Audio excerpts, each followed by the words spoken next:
The death toll in Hawaii rises to at least 80 people after those devastating wildfires in Lahaina. And as the grim reality sets in for survivors, some are questioning the state's response beforehand and how much was done to try to warn residents to get out. Plus, Hunter Biden's legal troubles heat up. The Justice Department elevates the U.S. attorney investigating his case to special counsel after plea talks fall apart. And former President Donald Trump and his legal team get a stern warning from the judge in the January 6 case. We'll have the latest on the contentious hearing. New data shows that Americans are pulling out of their 401ks and relying on credit cards at an alarming rate. We're going to have a financial expert to weigh in with her advice. We begin with really grim news from Hawaii, where those devastating wildfires have claimed at least 80 lives so far. Officials warning that the death toll will likely rise in the coming days. Crews have not yet searched the inside of most of the buildings, and it's still unclear how many people are unaccounted for. Yeah, newly released video shows just the horror of the fire as people tried to escape. This video that you're seeing here, this is from the Coast Guard. And it shows the view of the Lahaina fire on Wednesday. Coast Guard crews were able to rescue 17 people who escaped the fire by jumping into the ocean. And take a look at this TikTok video. It appears to show some of those desperate people in the water after they were forced to jump in to try to save themselves from the flames.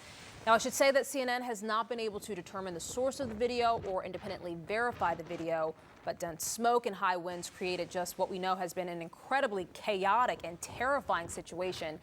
And take a listen to this next video. It is hard to listen to, but it captures the terror as a resident tries to escape the flames in her car. We gotta walk somewhere over there by the beach. Oh, MG, wrong turn! Wrong turn! Oh, just keep going. Oh, no, not like this. Not like this. Keep going. Not like this. No, God, the car. Oh. God. It is just terrifying to listen to those people scream and try to flee in just a few seconds' notice, it looks like. CNN's Gloria Pazmino is in Honolulu with the very latest. Gloria, what do we know in terms of the rescue and recovery efforts? Yeah, it is just absolutely terrifying to listen to the voices in that video. You can just literally feel the panic that they're in, the fear that they're feeling as they're fleeing from the flames.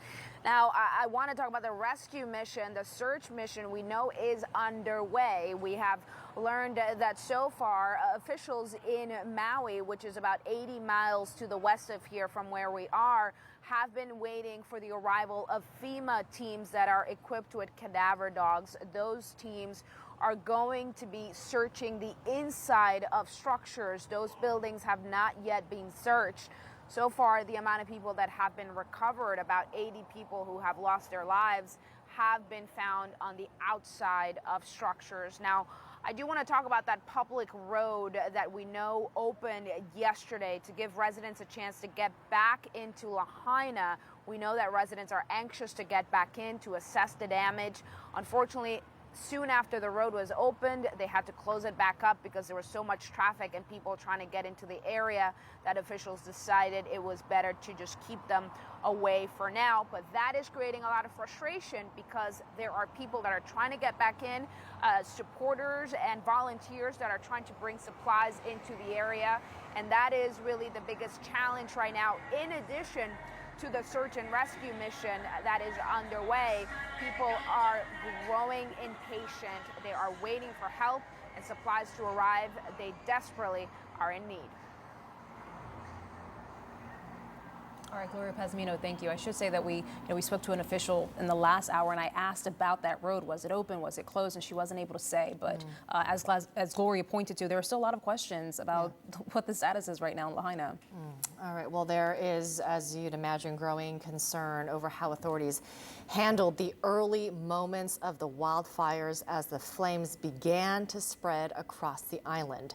The Hawaii Attorney General is now ordering a review of the state's response leading up to the fires. As you know, that there was lots of wind and some power outages because of that Hurricane Dora churning in the Pacific. And some critics are saying, perhaps lives could have been saved had there been a siren warning sound outside. Earlier this morning, I spoke with Congresswoman Jill Tokuda, and she says the state underestimated how bad the fire would get. It's not like hurricane force winds are unknown to Hawaii, or dry brush or red flag conditions. We saw this before in Lane. We did not learn our lesson from Lane, that brush fires could erupt as a result of churning hurricane winds below us to the south. And we underestimated the lethality, the quickness of fire. And in this situation, we have got to make sure that we do better. Now, Congresswoman Tokuda also called for the waters around Lahaina to be dredged to make sure every missing person is accounted for. Obviously, she is referring to the many people that jumped into the choppy waters there.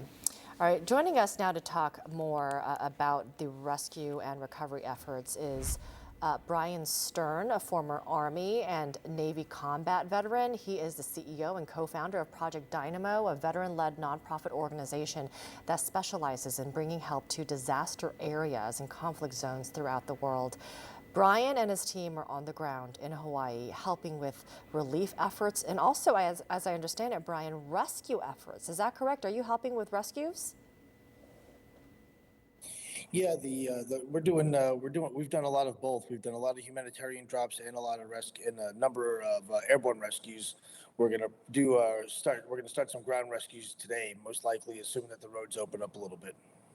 Tell us a little bit more about the assets that you're deploying, the way you're trying to help, but also, I mean, how are you reaching out and communicating with the folks in Lahaina who, of course, as we know, are having electrical and power issues? I mean, how are you communicating with people there? Well, you hit the nail on the head. The communication part is the problem. We need people to go to projectdynamo.org, which is our website, and register families and friends with their addresses and where they are. It is incredibly difficult to go walking around and hope to find somebody. We need people to register on the website. That way we can go be a little more targeted. That's also where people can go to donate. We are entirely donor funded, and this costs money. Helicopters cost money. All this stuff costs money. So we need your help. As far as rescue operations go, it is slow going. There's a lot of we don't know who's trapped and who's not, and it seems that nobody really does. And the only good way to do this is to targeted searches or blanket searches and go house to house, which requires a lot more people. Yeah, tell us more about your approach, Brian. First of all, you're in Maui right now, right? And if so, where exactly are you on the island, and how are you and your teams? Well, first of all, what are your impressions of what you're seeing, and how is that impacting your approach in terms of rescuing or trying to rescue more people? Well, the affected area looks like a war zone, which sadly Project Dynamo has a lot of experience with. We worked in Ukraine, Afghanistan, Sudan, even Hurricane Ian. So this is fire and wind, not water and wind, but it's cataclysmic. It's apocalyptic. There's a lot of these homes and buildings were made out of just wood, so they went up like matchstick, like matchsticks. So it is unbelievable to see. Right now where I'm sitting, I'm about a 10-minute flight via one of our helicopters from the affected area where it's all burned. Brian, remarkable to hear you say, having the experience that you have, that it looks like a war zone. I mean, the photos are just heartbreaking to see. Help me understand, for folks who have been able to escape the flames, for those who have medical conditions, the direness of time in terms of getting people the help they need. Yeah, that is the issue. Is the access to the area is tough because the roads remain closed. Fires started again last night in at least one area, technically two areas. The brave firemen and cops and police officers that are here are completely overwhelmed. They need backup. They need resources, which have been slow going. Part of that is because we're on an island. Part of that is just because it's been slow. So with respect to people who have medical conditions, they're on a clock. And we're seeing that on the island as well, where people are running out of food.